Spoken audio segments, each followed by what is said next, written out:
কি ব্যাপার সবাই এভাবে বসে থেকে ডাকাইছো? সিরিয়াস কিছু হয়েছে? কিছু বলবা? মেয়েটিকে কোন মেয়ে? কালকে তুমি যাকে বাসায় এনেছিলে সে মেয়েটি। বললাম না, বিথি। কালকে তো পরিচয় করে দিলাম। বিথি আমরা যখন আশুগঞ্জ কলোনিতে ছিলাম এখানে পরিচয়। আমরা কিন্তু একসাথে পড়ছি, ইভেন এসএসসি এইচএসসি তো একসাথেই দিছি। তোমার কেমন বন্ধু যারে আমরা চিনি না, যাকে আমরা কোনোদিন দেখিনি? বাবা, তুমি তো আমার আশুগঞ্জ কলোনির সব বন্ধুদের চেনো না, সবাইকে তো চেনো না। চেনো একটা জিনিস বুঝলাম না, এটা একটু কেমন কোর্টের মতো করে জেরা করা হয়ে যাচ্ছে না? কোনো সমস্যা? জেরা করছি মানে? তুমি যাকে তাকে বন্ধু বলে বাড়িতে নিয়ে আসবে? এটা তো একটা ভদ্রলোকের বাড়ি, অচেনা কাউকে তো তুমি এভাবে নিয়ে আসতে পারো না। বাবা, আমার কেন যেন মনে হচ্ছে তুমি রক্ষণশীল আচরণ করে ফেলতেছো। এত সিরিয়াস হবার মতো কিছু আমি করিনি। ও কিন্তু এখানে এসে জাস্ট তোমাদের সাথে একটা বেলা বসে একটু খেয়ে তারপর চলে গেছে। এমন না যে ওইখানে আসার কারণে ও স্টে করতে চাইছে বা আমি বলছি স্টে করুক বা কোনো ঝামেলা হয়েছে। একটা মানুষ পরিবার থেকে দূরে থাকলে তো আমি কে আনতেই পারি, তাই না? আমি ভাবলাম যে আমার বাসায় যদি আসে তোমাদের সবার সাথে দুইটা মিনিট কথা বলে ওরা তো ভালো লাগবে, মনে হবে যে ফ্যামিলিতে চলে আসছে। এইটার কারণে তুমি এই ফ্যামিলির জন্য রেসপন্সিবল কিছু করতে পারো না? ঠিকই আছে, ঠিক ঠিক কথা বলছো। রেসপন্সিবিলিটির কথা যেহেতু বলে ফেললা, তাহলে আমার মনে হয় যে আমি একটু কথা বলি এখন। হ্যাঁ, আমি একটু বলি। আমি বিবিএ শেষ করছি কতদিন আগে বাবু? সেটা তুমি ভালো জানো। তোমার মনে নাই? মনে না থাকাই স্বাভাবিক ব্যাপার। আমি যেদিন বিবিএ শেষ করলাম, আমি যখন এমবিএর জন্য ভর্তি হতে চাইলাম, তুমি আমাকে বললা যে না, তোমার বড় ছেলে আমেরিকা থেকে কল দিয়ে বলছে যে ওখানে নিয়ে যাবে আমাকে, ওখানে গিয়ে এমবিএ করবো। তখন তো আমি বারবার করে বলছিলাম আমি পড়তে চাই, আমি এখানেই ভর্তি হয়ে যাই, দরকার নেই আমার বিদেশ যাওয়া, আমি এখানে কোনো রকম নিজের মতো করে শেষ করি। তখন তো করতে তাও নেই।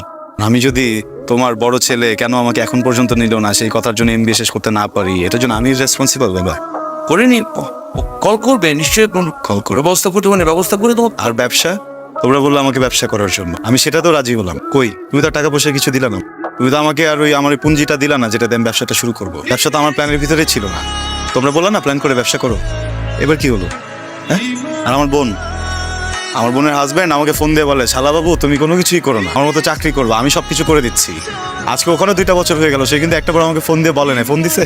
সে কিন্তু একটা বার আমাকে ফোন দিয়ে বলে নাই যে কি ব্যাপার, চাকরি কোথায় করব না করব, কোনো কিছুই জানি না। অথচ বাবা একটা কথা কি জানো, যে এই বাসার ভিতরে থাকি, যে হচ্ছে এই বাসার সার্ভেন্ট বলো, এই বাসার দারোয়ান বলো, বাসার ড্রাইভার বলো, সবার লাইফ কেমন আমি চিনে ফেলছি। কোথায় কারেন্ট বিল দিতে হবে, কোথায় হচ্ছে গিয়ে গ্যাসের বিল দিতে হবে, কোথায় ময়লার বিল দিতে হবে, সিঁড়ি পরিষ্কার করার লোক কেন আসে নাই, এই মেনটেনেন্স করো ওই মেনটেন্স করো। সবার উপরে হচ্ছে কি আমার ফুপা। আমার বাবা যখন যেখানে বলবে আমাকে তার সাথে সব জায়গায় যেতে হবে। আমার একটা মানুষের ব্যক্তিগত জীবন বলে কিছু আছে কিনা তোমরা কি কখনো ভাবছো? আমাকে রেসপন্সিবিলিটির কথা বলতেছে মা, আমাকে কেন বুঝাইতেছো তুমি? আমি তো ইররেসপন্সিবল, আমি তো সবকিছু করছি, আমাকে তো নিজে নিজে ঘরের ভিতরে বসে রাখছি, তাই না? ঠিক আছে বাবা, মাঝে মধ্যে কি মনে হয় জানো, আমার না মাঝে মধ্যে মনে হয় যে আমি মানুষই না। তোমরা আমাকে এরকম ফিল করো। কি তন্ময় তন্ময় করতেছিস কেন? এখানে কথা বল। অমানুষের মতো প্রত্যেকটা দিন কাটাইতেছি আমি। আমি কোনো কমপ্লেইন তো কোনোদিন করি নাই। একটা ফ্রেন্ডকে এনে জাস্ট বাসায় আমি খাওয়াইছি একটা বেলা, তুমি আমাকে রেসপন্সিবল বলে দিচ্ছ। প্রত্যেকটা মানুষ মিলে আমার লাইফটাকে যে আটকে রেখে দিচ্ছ এখানে, এটার জন্য কখনো মনে হয় না যে তোমরা রেসপন্সিবল? হ্যাঁ, আমি কি বলছি আমি পড়ালেখা করবো না? আমি কি বলছি আমি কাজ করবো না? আমি তোকে বলছি আমি চাকরি করবো না? তোর হাজবেন্ডকে আমি একটাবার বলছি আমি চাকরি করবো না?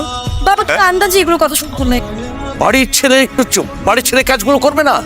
একটা অচেনা মেয়েকে নিয়ে আসবে, একটা সোসাইটি আছে, সোসাইটির মধ্যে একটা রেসপন্সিবল কাজ করবে, এটা করবো না? ভুল করে ফেলছি, আমি খুবই সরি। আমি তো অনেক বড় ভুল করে ফেলছি, আমার তো এটা শাস্তি হওয়া উচিত। তোমাদের কাউকে কিচ্ছু দিতে হবে না, আমি নিজেকে নিজে শাস্তিটা দিয়ে দিচ্ছি। আমি এই বাসা থেকে আজকে চলে যাব, আমি আর কোনোদিন তোমাকে আমার চেহারা দেখাবো না। আমি তো যোগ্যই নেই বাসা থাকার, বুঝছো না? আর তোমরা কেউ কখনো আমার সাথে যোগাযোগ করো না বাবা। প্লিজ সর। আমি আমি আমি মা আমি কোনো রিয়াকশন চাচ্ছি না। আমি আমি কোনো বাজে কিছু করতে চাচ্ছি না। সরো মা, প্লিজ মা, তুমি কি ছাড়ো ছাড়ো। কোনো কথা বলবো না তুমি আমার।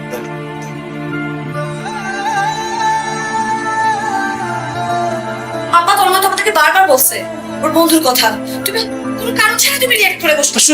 এটা জিজ্ঞেস করা যাবে না? ভাইকে আটকাও, আমার ভাইকে। গেল তো কোথায় দেখো। আসবে আসবে।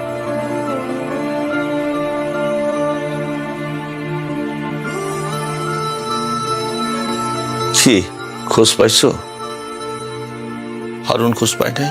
না, হারুন টেলিফোন করে নাই? না, ছেলেটা গেল কই? রূপা কই গেছে? ছাদে ফোন করতেছে, ধরে না। তুমি এরকম করলে কেন ওর সাথে? কি করছে আমার ছেলে? মানুষের ছেলেরা কত কিছু করে, কত রকম অন্যায় করে। আর আমার ছেলেটা কত লক্ষ্মী, বাড়ির সব কাজ করে, আমরা যখন যা বলি সব করে।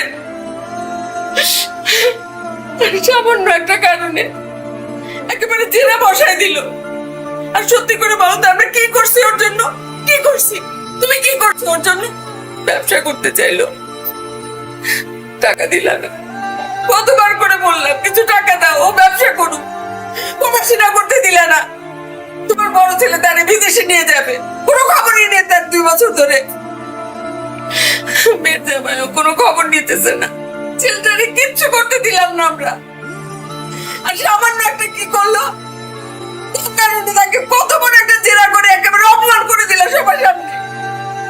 আমার ছেলেটা কোথায় গেল কে জানে, কোথায় থাকবে, কি খাবে, কিচ্ছু জানি না। আমি কিছু জানি না। আমার ছেলের এনে দাও, যেভাবে পারো এনে দাও। আমি জানি না।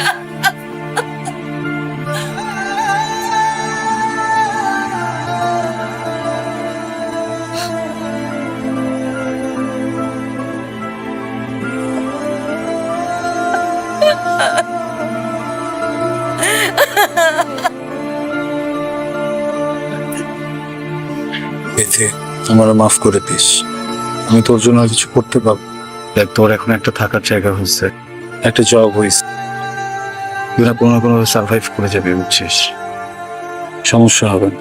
যে জায়গাগুলো আছে যেখানে কষ্ট করে থাক, স্ট্রাগল কর, একটু ধৈর্য ধর, দেখবি সবকিছু অনেক সুন্দর হয়ে যাবে। বিথি, অনেক গোছায় নিতে পারবি, সুন্দর করে বাঁচতে পারবি। আমি যে মানুষগুলোর মধ্যে আছি না, যেটা না আমাকে বাঁচতে দেবে না, বুঝছি? একজন মানুষের যখন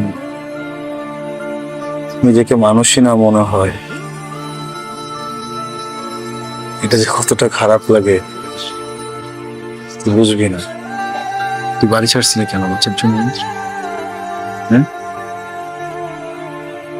ধরে নে আমি বাড়ি ছেড়ে দিচ্ছি বাঁচার জন্য। এখানে না আমি তোকে সাথে নিতে পারবো না, অনেক কঠিন রাস্তা।